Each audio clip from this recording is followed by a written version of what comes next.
el mismo Sarmiento, acusado por personalidades argentinas del asesinato del Chacho Peñalosa, desde Chile pedía que la Patagonia eran de los chilenos, no nuestra.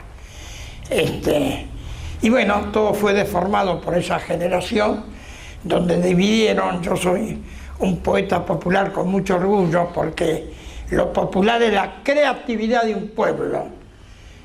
Pero no, recuerdo que había un profesor, Roberto Justi, que escribía libros, amparado por esa generación del imperialismo inglés, los socialistas sobre todo que trabajaban para ello, que dividía la lengua culta y la lengua vulgar. La vulgar era del pueblo y la culta era de los expoliadores de la Argentina.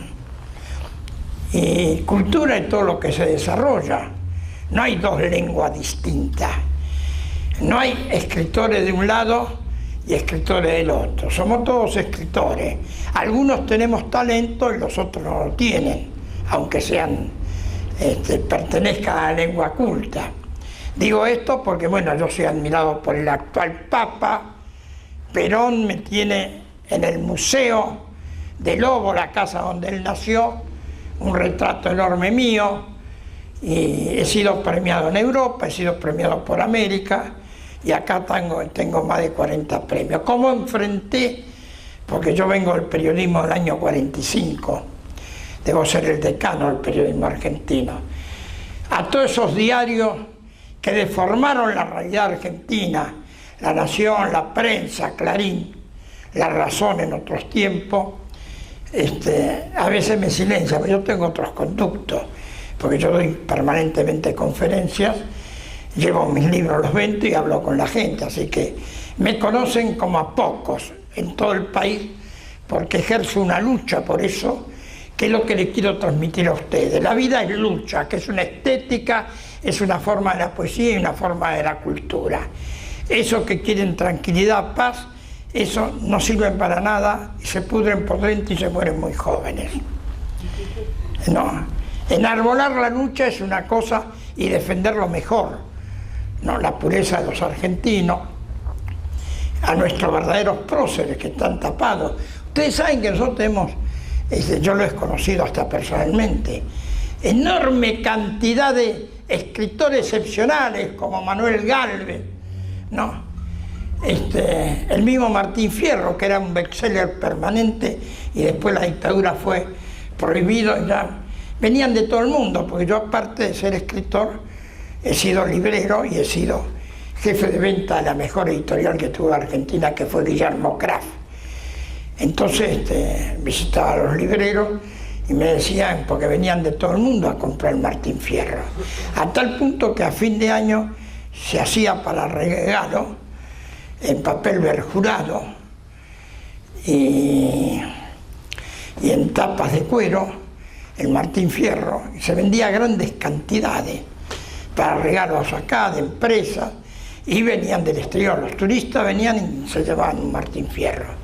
Hoy ya eso ha desaparecido, nuestros jóvenes no han leído prácticamente el Martín Fierro porque no es fácil conseguirlo. Roberto Ar, un escritor excepcional, ¿no?, que no obstante la prohibición permanente que ha tenido Roberto Ar, pero siempre, bueno, nosotros lo rescatábamos, y hay otras, mi nieta lee a Roberto Ar sin haberme consultado a mí. Quiere decir que Roberto Ar tiene una fuerza superior que hace que la gente, a pesar de que no salgan comentarios sobre él, lo lea y se conmueva, y después está de boca en boca. Raúl González Tuñón, que se vende muy poco, uno de los más grandes poetas argentinos. El mismo Jauretche, bueno, ahora salió una edición, forzamos a la Secretaría de Cultura, pero no están exhibidos en la librería. Raúl Escalabrino Ortiz, Jauretche decía a Escalabrino Ortiz que él nos enseñó desde lo criollo, es decir, desde lo nuestro, lo nacional, cómo era el antiimperialismo. Fue el que desnudó cómo el imperialismo inglés nos saqueaba permanentemente, pero Scarabini Ortiz fue el primer Mercedes literario argentino. El hombre que está solo y espera una obra maestra tuvo 8 ediciones en el año 36. 8 ediciones, cuando Borges vendía 20 ejemplares nada más. ¿No? Ambos eran muy amigos. Bueno, infinidad de escritores que necesitamos leerlo para saber cómo es realmente, no solo la literatura, sino la historia. Scarabini Ortiz decía que la cultura que nos enseñaron es falsa, que la economía que nos enseñaron también es falsa, ¿no? Que la política que nos enseñaron también es falsa, porque fue manejada por los intereses imperialistas, ¿no? Y además nos enseñó a pensar, Scarabini Ortiz, Jauretche y mucha otra gente, a pensar como argentinos y a mostrarnos cómo era la trampa. Bueno, todo eso es importante y para eso hay que conectarse con los libros. Además el libro es invariable, no es lo mismo que una fotocopia. El libro es un objeto que uno lo toca, lo lee, lo subraya, lo guarda, después lo vuelve a sacar al año, vuelve a leerlo. Yo hay libros que lo he leído, 20 veces, porque siempre encuentro algo nuevo. El libro es un objeto importante que no solo se lee, sino se acaricia. Es como una mujer para un hombre. De esos hombres pasionales, no esos hombres frívolos, ¿no? Porque hay que acariciarlos los libros permanentemente. Bueno, le quería decir que esto, llegar a los suburbanos, ¿cómo es? Ahora ya no es más suburbio. Ahora es... ¿Cómo? Conurbano. No. Está al lado del urbano. Pero la miseria sigue en los costados. Acá Banfield fue creado por los ingleses también. A través del ferrocarril eran funcionarios de los ferrocarriles, cuando estaba en manos de los ingleses. Bueno, yo creo que esto es un hecho muy auspicioso que tenemos que alentar y participar y conectarnos con la gente, siempre con gente que uno nunca ha hablado, volver a empezar a hablar, es importante porque cada uno tiene su propio mensaje, ¿no? Y nosotros vamos a hacer un gran país cuando podamos reconectarnos como fue en otros tiempos entre todos. Yo le digo en mi barrio, pues la gente se esconde porque hay robo, qué sé yo.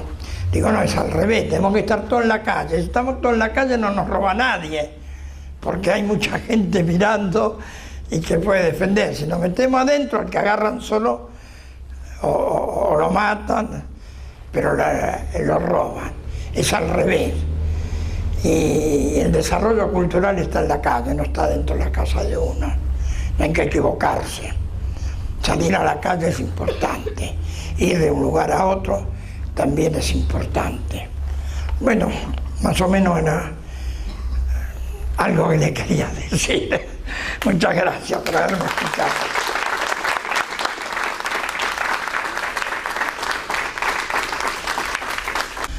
Bueno, en estos días, creo que mañana o pasado, sale mi libro sobre el 17 de octubre, que son cuento cómo lo hicimos. Yo fui participante del 17 de octubre del 45.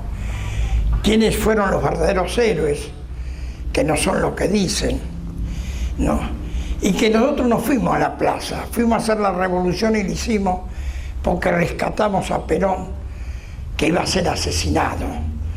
Digo, nosotros, el pueblo, ¿no? Y fue una participación multitudinaria, porque había 11 millones de habitantes en la Argentina y fue más de 1 millón de personas. Más del 10% activamente dispuesto a todo. Y recién cuando Perón les habló, la gente se tranquilizó y lograron de que se hiciera la revolución tan trascendente como fue el 17 de octubre, que cambió totalmente el país, nuestra cultura y la política argentina. fue la representación y la participación al mismo tiempo, que ni antes ni mucho después se volvió a ver todo eso. El 17 de octubre fue una revolución muy profunda, donde el pueblo descubre a su conductor. No, el peronismo nace después del 17 de octubre, antes no había peronismo, era la revolución del 4 de junio. De manera, cuando le imputan el peronismo, cosas que pasaron antes, no tiene nada que ver con el peronismo. Y Perón descubre a su pueblo. Se dio cuenta que tenía un pueblo para transformar todo y lo transformó todo. Este fue otro país, yo conocí antes del 45 y después del 45. Y después del 55, que destruyeron la mayoría de las cosas que Perón trajo al país, hicieron toda una usina de la difamación, ¿no? Como lo hicieron antes con Hipólito Yrigoyen, un hombre extraordinario también, un antecedente del peronismo, el radicalismo de Hipólito Yrigoyen, no este radicalismo de hoy, ¿no? Como muchos de los que hoy se dicen peronistas no tienen nada que ver ni con el peronismo ni con Perón. El único peronismo que hay es el que hizo Perón junto con Evita, que fue una doctrina nacional y latinoamericana, ¿no? Y una lucha antiimperialista. Perón no luchó contra los partidos, pues luchó contra el imperialismo y logró hacer una nación, no un país, una nación próspera, moderna y extraordinaria y de gente felices. Yo he conocido chicos de la calle, ¿no? Que venían en tiempo conservador, que incluso iban a Marcos Paz, que era una alcaldía de menores, porque por la ferocidad del hambre, por ahí se robaban un reloj, o un anillo, o una billetera, y lo llevaban a Marcos Paz, que después entraron en la fábrica de aprendices, se hicieron medio oficiales, en la retina de mis ojos guardo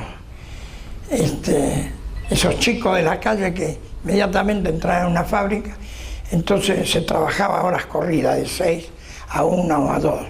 Los menores trabajaban 6 horas. Controlado, no se podía hacer ninguna trampa, porque iban los inspectores. Igual de la fábrica que tuviera un menor de edad trabajando más de 6 horas, ¿no?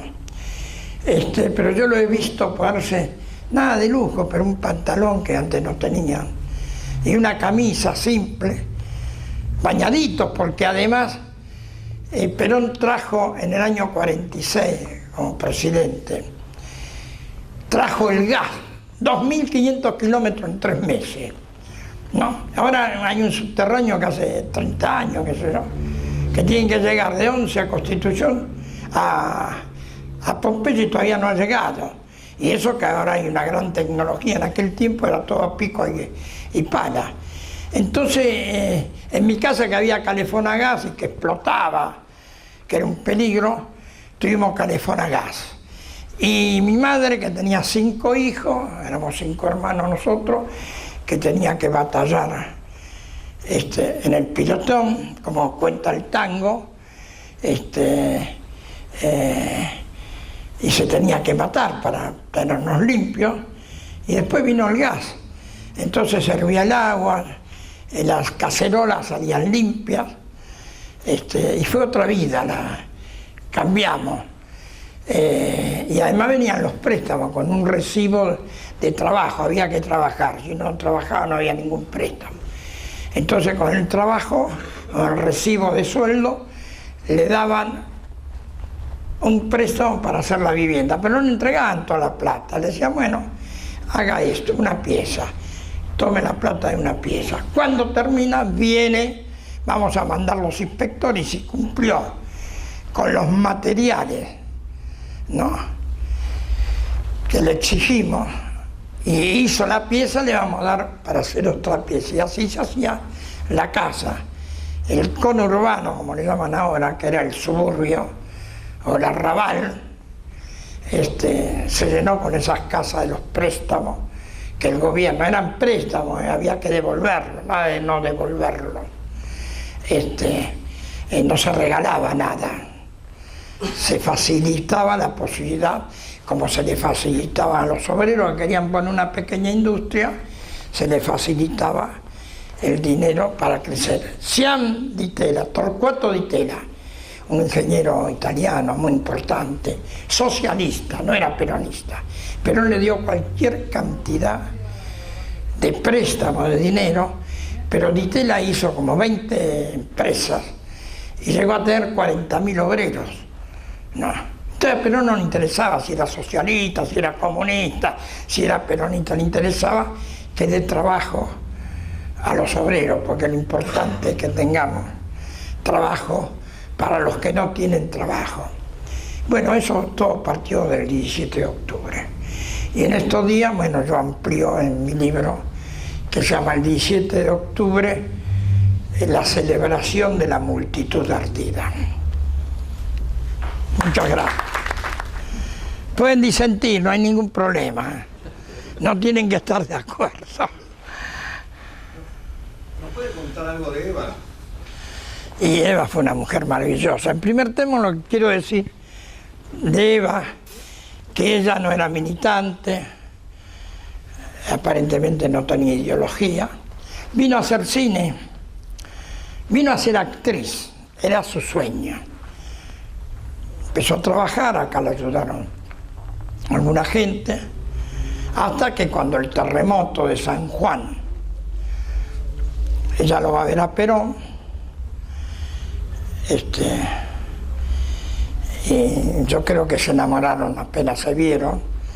Perón cuenta la historia de esta manera: lo del Luna Park no existe, ¿no? Como unos se copian unos con otros.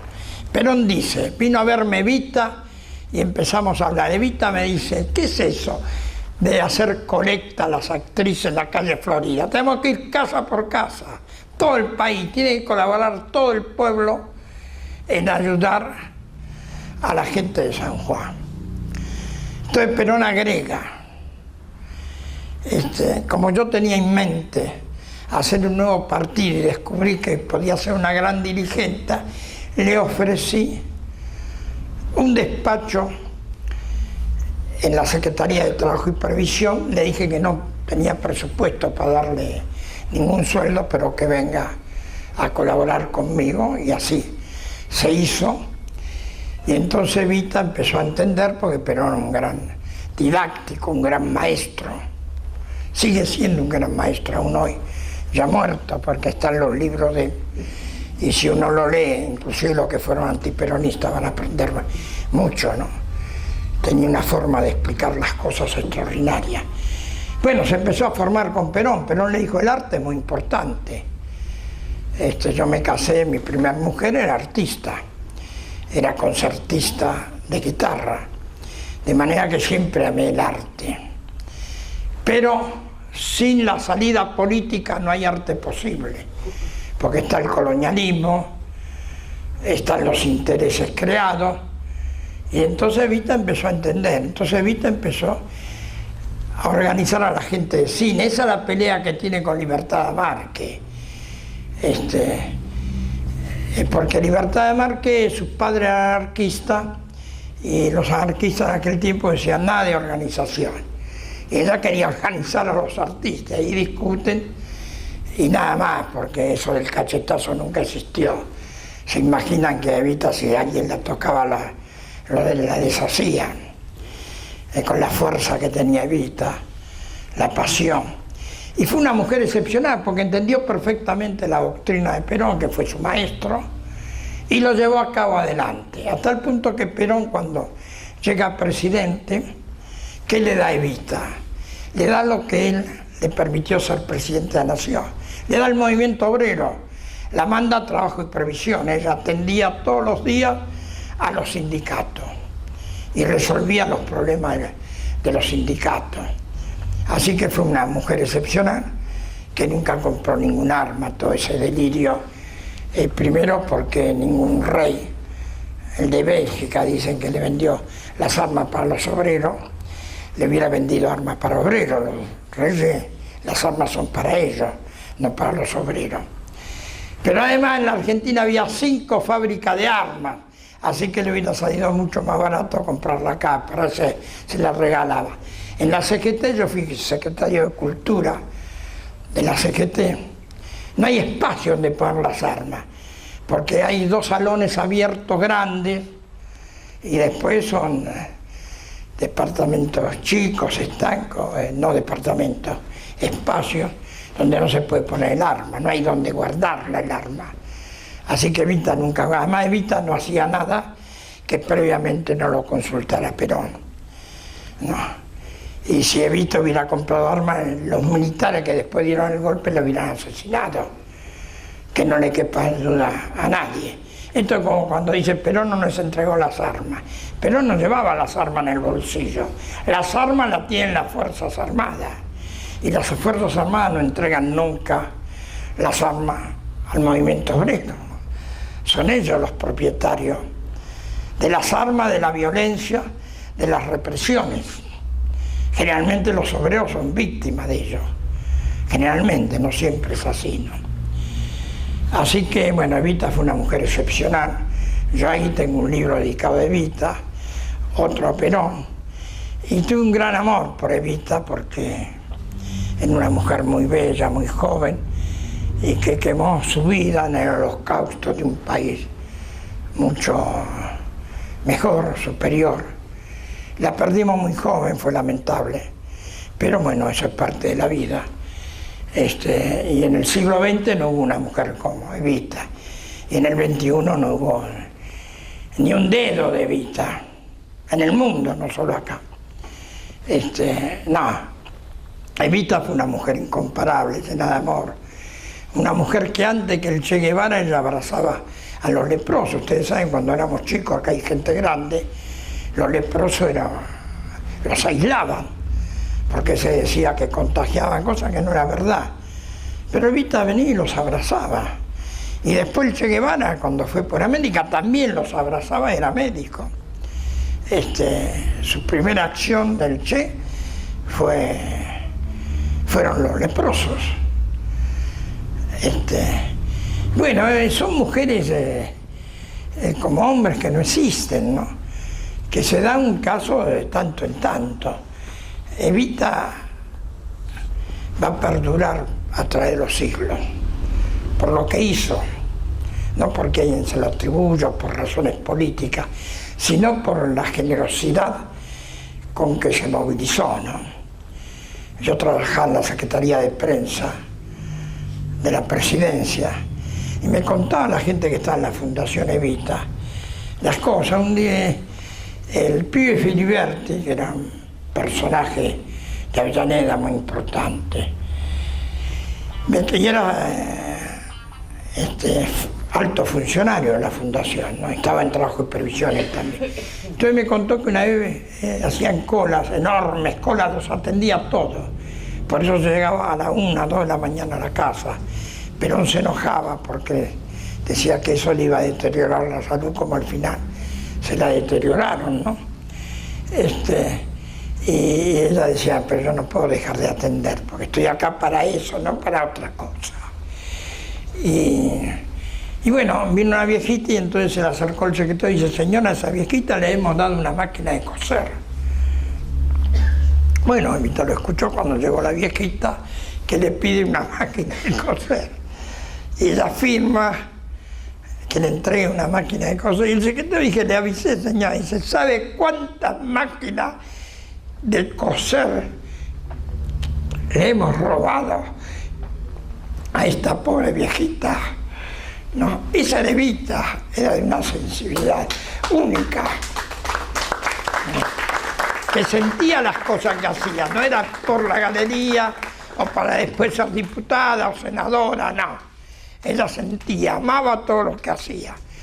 Perón descubrió eso, por eso le dio todo el respaldo.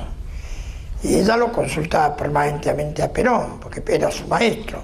Esto no lo digo yo, esto lo dice Evita en todos sus libros. Yo soy Perón, a mí me hizo Perón. En todos sus libros dice esto Evita, ¿no? Porque hay gente que dice que Evita era fundamental, pero no servía para nada.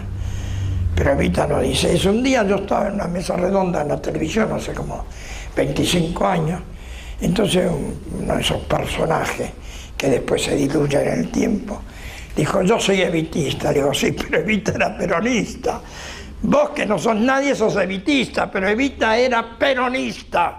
Y si no, lees los libros de Evita y te vas a enterar. Bueno, ¿alguna otra pregunta?